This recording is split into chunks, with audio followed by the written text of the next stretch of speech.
చాలా ఆశ్చర్యకరమైన విషయం. అసలు దేశ ప్రజలందరూ కూడా ఒక రకంగా దిగ్భ్రాంతి చెందాల్సిన విషయం ఏంటంటే, అమెరికా అధ్యక్షుడు అంటే ఎన్నికయ్యారు మన ట్రంప్, ఆయన జనవరి 20న ప్రమాణ స్వీకారం చేయబోతున్నారు. ఆ ప్రమాణ స్వీకారానికి ఈ రోజు వరకు అంటే జనవరి 4, 2025 వరకు మన దేశ ప్రధాని మోడీ గారికి ఆహ్వానం లేదు. ఇప్పటికే చాలా దేశాధినేతలకి, దేశాధ్యక్షులకి, ప్రధానమంత్రి చాలా మందికి ఆహ్వానం వెళ్ళిపోయింది. ఎందుకంటే ఒక దేశంలో ఒక అధ్యక్షుడి యొక్క ప్రమాణ స్వీకారానికి అది ఇప్పుడు చాలా అడ్వాన్స్గానే, ఎందుకంటే ప్రోటోకాల్స్ చాలా ఉంటాయి కాబట్టి అడ్వాన్స్గానే ఆహ్వానాలు వస్తాయి. కానీ ఇంతవరకు మోడీ గారికి రాలా.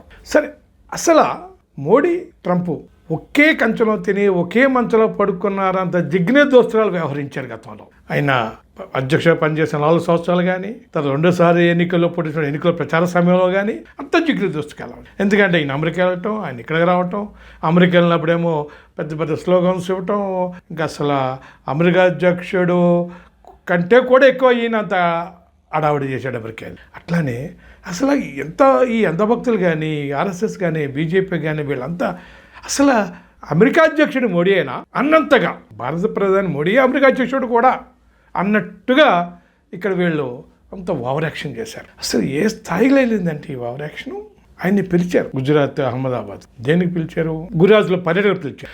గుజరాత్లో పర్యటించిన సందర్భంగా మోడీ, అమిత్ షా ఇక్కడ ఢిల్లీలో అల్లర్లు జరుగుతున్నాయి. ఆ సమయంలో, అదే సమయంలో 53 మంది చనిపోయారు, ఎంతో ఆశ్చర్యం జరిగింది, ఎంతోమంది గాయపడ్డారు, చాలా గందరగోళం జరిగింది. దాన్ని కూడా ప్రధానిగా మోడీ కానీ, హోమ్ మినిస్టర్గా అమిత్ షా కానీ ఏం పట్టించుకోకుండా మొత్తం అహ్మదాబాద్లో ఈ ట్రంప్ గారికి స్వాగత ఏర్పాట్లు, దాన్ని ఆయన రిసీవ్ చేసుకుంటూ ఆయన ఆకాశానికి ఎత్తి ఇదే కార్యక్రమం అన్నారు. నమస్తే ట్రంప్ దాని పేరు. ఆ సమయంలో గుజరాత్లో ట్రంప్ ఏ ప్రాంతంలో అయితే పర్యటిస్తాడు ఆ ప్రాంతం అంతా కూడా పేదరికం కానీ, పేదలు కానీ, స్లమ్ ఏరియాస్ కానీ కనపడకుండా గోడలు కట్టేశారు. ఆ ప్రాంతంలో స్ట్రీట్ వెండర్స్, చిన్న చితక వ్యాపారస్తులు కానీ, లేకపోతే ఇంకా చిన్న చితక పనుల మీద ఎవరు జరగకుండా బిచ్చగాళ్ళు కానీ, పేదలు కూడా ఎవరు కూడా రోడ్డు మీద కనపడకుండా చేశారు. ఇంత అడవుడు చేశారు, అసలు మామూలు కాదు. అంతేకాదు, ట్రంప్ 2సారి పోటీ చేసినప్పుడు అబీబార్ ట్రంప్ అని చెప్పేసి మోడీ స్లోగన్ ఇచ్చాడు, ఆయన ప్రచారం చేశాడు. ఇక్కడ ఇంక వాళ్ళ క్యాడర్ గురించి చెప్పుకోక్కర్లేదు. అక్కడ అమెరికాలో కూడా ఇంకా మోడీ గారు భక్తులందరూ కూడా ఇంకా విపరీతంగా ఎంత చివరికి ఆయన ఓడిపోయాడు. ఎంత ఘోరం జరిగిందంటే వైట్ హౌస్ మీద దాడి చేసి ట్రంప్ అనుయాయులు వైట్ హౌస్ మీద దాడి చేసి దాన్ని ఎక్కేసి గందరగోళం చేశారు. చేసిన దాంట్లో భారతీయులు కూడా ఉన్నారు, మోడీ భక్తులు కూడా అందులో ఉన్నారు. మోడీ అంధభక్తులు అంత తీవ్రంగా అసలు ట్రంప్ ఓడిపోతే మోడీ ఓడిపోయినాడన్నంతగా ఫీల్ అయ్యారు. అంత జిగ్నత వస్తుంది పాపం. కానీ 4 సంవత్సరాలు గడిచింది. జో బైడెన్ గెలిచాడు, 4 సంవత్సరాలు పాలించాడు. ఇప్పుడు మళ్ళీ ట్రంప్ గెలిచాడు. కానీ ఈ రోజు వరకు కూడా మోడీకి ఆహ్వానం. అసలు ఏంటి సంగతి? మళ్ళీ నేను విశ్వగురుని అని చెప్పుకుంటాడు. వాళ్ళ అంధభక్తులు కానీ, మిగతా బీజేపీ క్యాడర్ కానీ అసలు మావాడు విశ్వగురువు, ఏ దేశాల మధ్యన ఆయన యుద్ధాలు ఆపేయగలుగుతాడు, లేకపోతే యుద్ధాలు ఏదైనా చేయగలుగుతాడు. అసలు ఈ మాట అంటే ఏ దేశం అయినా సరే దద్దల్లాడుతూ వణుకుతూ ఆయన మాట వినాల్సిందని చెప్పి ప్రచారం చేస్తాయి. కానీ ట్రంప్ గారి పాపం త్వరగా ఆహ్వానించడం. కానీ ఇక్కడ ఇంకో గమనించాల్సిన విషయం ఏంటంటే, ఇక్కడ ఆహ్వానం లేదు, అక్కడ ప్రమాణ స్వీకారం ఏర్పాట్లు ముమ్మరంగా జరుగుతున్నాయి. ఈ సమయంలో మన విదేశాంగ మంత్రి జయశంకర్ గారు, విదేశాంగ శాఖ మంత్రి అమెరికాలో పర్యటిస్తున్నారు. బైడెన్ కలుసుకుంటారట, అంటే గద్దె దిగుతున్న అధ్యక్షుడిని, గద్దెక్కబోయే ట్రంప్ గారిని కలుసుకుంటారట, దాని ప్రయత్నాలు చేస్తున్నారు. తర్వాత దౌత్యాధి గారిని కలుసుకుంటారంట. ఇవన్నీ కూడా అక్కడికి వెళ్ళి ఆయన పాపం అమెరికాలో తిరుగుతున్నాడు ఆయన ఏదో కాలిగాలిన పిల్లలాగా. దాని మీద సుబ్రహ్మణ్య స్వామి, ఆయన ఎవరో ప్రతిపక్ష నేత కాదు, లేకపోతే కాంగ్రెస్ నేత కాదు, కమ్యూనిస్ట్ నేత కాదు, లేకపోతే ఇంకో ఆప్ నేత కాదు, లేకపోతే ఇంకో టీఎంసీ నేత కాదు. ఆయన సాక్షాత్ బీజేపీ నేత సుబ్రహ్మణ్య స్వామి. మాజీ కేంద్ర మంత్రిగా చేశాడు, ఎంపీగా చేశాడు. ఆయన బీజేపీ నేత. ఇప్పుడు ఆయన ఏం చెప్పాడు? మోడీ గారికి ఈ రోజు వరకు ఆహ్వానం రాలేదు, వస్తుందన్న విశ్వాసం, నమ్మకం కూడా లేదు. అందుకోసం ఈయన మోడీ గారికి ఆహ్వానం కోసం ఏదో విధంగా ఒక పాస్ సంపాదించుకోవాలి, గేట్ పాస్.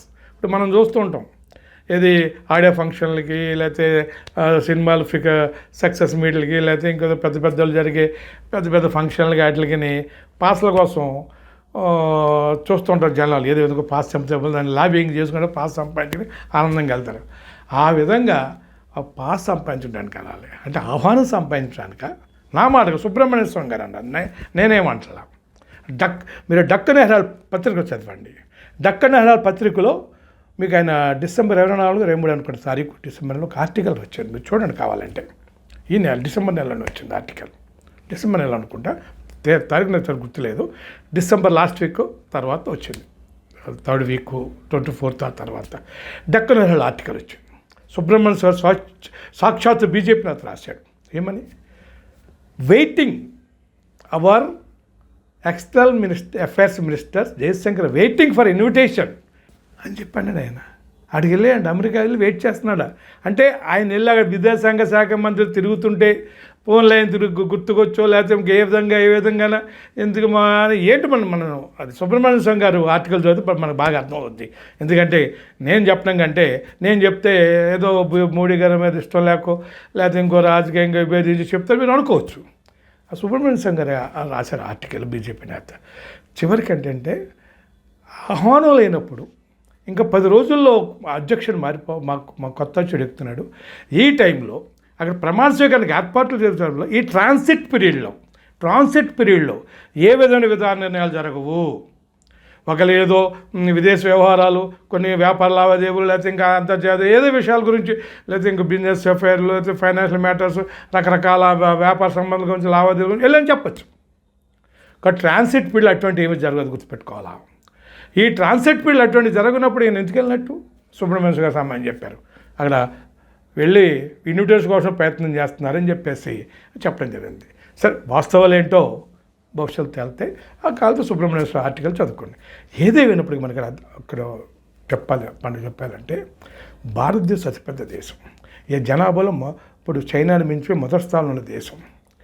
ఈ దేశంలో ఒక అధినేతకి, ఈ దేశ ప్రధానికి ఈ రోజు వరకు అమెరికా అధ్యక్ష ప్రమాణ స్వీకారానికి ఆహ్వానం రాలేదంటే సీరియస్ కావాల్సిన విషయమే. ఎందుకంటే అసలు ఎక్కడ జరిగింది ఇది, ఈ దౌత్యపరమైన ఇబ్బందా, లేకపోతే ఆ దేశం ఈ దేశంలో వ్యవహారం చేయడంలో తేడా వచ్చిందా ఏంటనేది కూడా చాలా సీరియస్గా ఆలోచించాల్సిన విషయం ఇది. అది చాలా అవమానకరమైన విషయం కూడా. ఎందుకంటే భారతదేశంలో దేశ ప్రధానికి అమెరికా అధ్యక్షుడు ఆహ్వానం రాలేదంటే ప్రమాణ స్వీకారానికి సీరియస్గా ఆలోచించాల్సిన విషయమే. ఏదేమైనప్పటికీ ఈ విషయం అంధభక్తులకి మాత్రం చాలా షాకింగ్ న్యూస్ ఇది. ఎందుకంటే వాళ్ళు ట్రంప్ భజన చేసిన వాళ్ళు గతంలో ట్రంప్ల కోసం యజ్ఞాలు, యాగాలు, హోమాలు, పూజలు చేసేవాళ్ళు. వాళ్ళు ఓడిపోతే చాలా బాధపడ్డారు కూడా పాపం వాళ్ళు. కాబట్టి ఏదేమైనప్పటికీ మోడీకి దీనికి రాక ఆహ్వానం ఈ రోజుకి అందకపోవడం ఏంటనేది మనం చాలా సీరియస్గా ఆలోచించాల్సిన విషయం.